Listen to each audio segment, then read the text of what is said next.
Hey everyone, so I saw this post circulating and it piqued my interest. If you've been following for a while, you know that I have a highlight dedicated to all things not a space agency.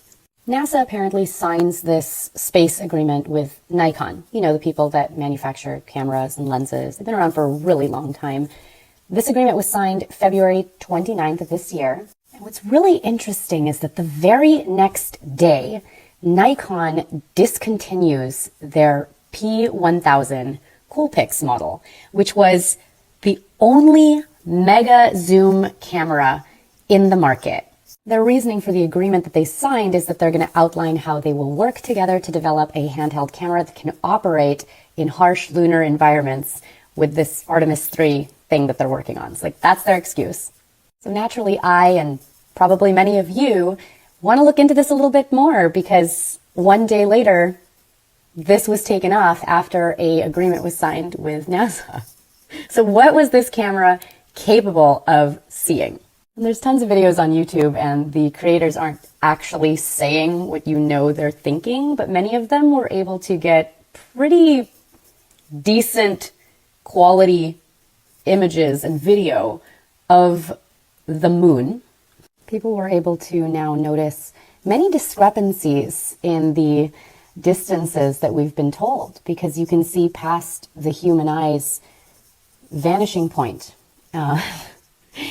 It suddenly became about perspective, distance, and just vanishing points at work. So oftentimes there was no curve to even go over in many of these videos captured. I mean, of course, you get to make your own informed decision on stuff like this.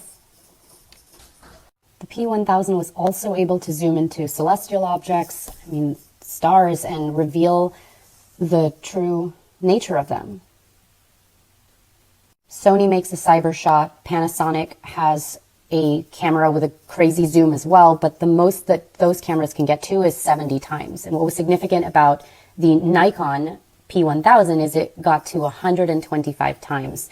And, novices could use this and take video and keep the video going and just stream it and let people just use their eyes and come up with their own conclusions. There are videos where people couldn't find something that they should have been able to see up there, like flags and stuff.